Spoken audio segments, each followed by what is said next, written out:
இன்றே டவுன்லோட் செய்து உங்கள் ஃபேவரட் ஷோக்களை என்ஜாய் பண்ணுங்க.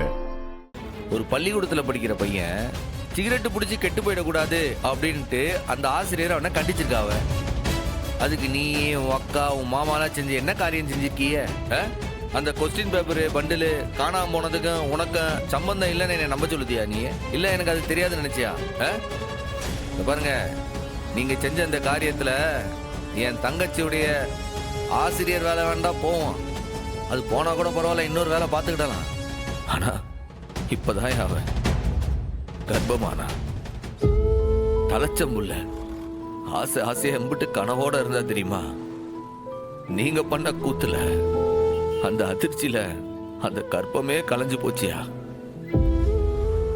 ஆஸ்பத்திரியில இருந்து வீட்டுக்கு கூட்டு வந்தா குழந்தை போனதை கூட நினைச்சா வருத்தப்படல. கொஸ்டின் பேப்பர் காணாம போனதை நினைச்சுதான் ஒன்னும் வருத்தப்பட்டு இருக்கா. நீங்க பண்ணதுனால அந்த ஸ்கூலுக்கு தானே கெட்ட பேரு. ஊர் முழுக்க ஸ்கூல் பேர் தானே கெட்டு போயிருக்கான். அங்க படிக்கிற மாணவர்களுடைய படிப்பு என்ன ஆகும் அதை பத்தி யோசிச்சு பாத்தீங்களா? இல்லை, தனியார் பள்ளிக்கூடத்துல படிக்க முடியாதவங்க தானே நம்ம பள்ளிக்கூடத்துல வந்து படிக்குதாவ. நீங்க செஞ்ச இந்த வேலையினால அந்த பள்ளிக்கூடத்தை இழுத்து மூட போறாங்க தெரியுமா உனக்கு? என் தங்கச்சிய பழி வாங்குற நினைச்சுக்கிட்டு அத்தனை பிள்ளைங்களோட எதிர்காலத்திலே மண்ணலி போடுது. இல்ல இது நியாயமா? எல்லாம் படிக்க முடியாம எல்லாம் வேலைக்கு போக போகுதுங்களே. சரியா உனக்கு? உன் அக்கா மவன் மாதிரி தானே அங்க இருக்க அத்தனை பிள்ளைங்களா? அது யோசிச்சு பாத்தியா நீ? சார், நான் என்னவோ நினைச்சு செஞ்சுட்டேன்.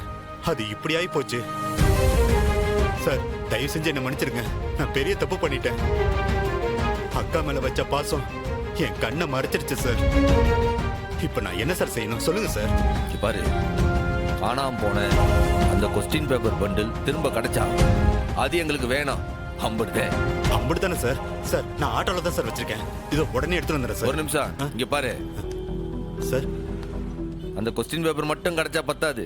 நீயே நேர்ல வந்து கல்வித்துறை ஆபீசருங்க கிட்ட நடந்த எல்லா விஷயத்தையும் சாட்சி சொல்லணும். சார், என்னை எதுவும் ஜெயில எதுவும் போட்டுருவீங்களா? பார், உனக்கு ஒன்றும் ஆகாம பார்த்துக்க வேண்டியது என் பொறுப்பு. நீ நடந்த உண்மையை மட்டும் சரியா சொல்லிடு. நீயே சொன்னாதான் அதெல்லாம் நம்புவாவே. உனக்கு எதுவும் ஆகாம நான் பார்த்துக்கிட்டேன். போய் எடுத்துடும். சரி, நான் எடுத்துட்டு வந்துடுறேன் சார்.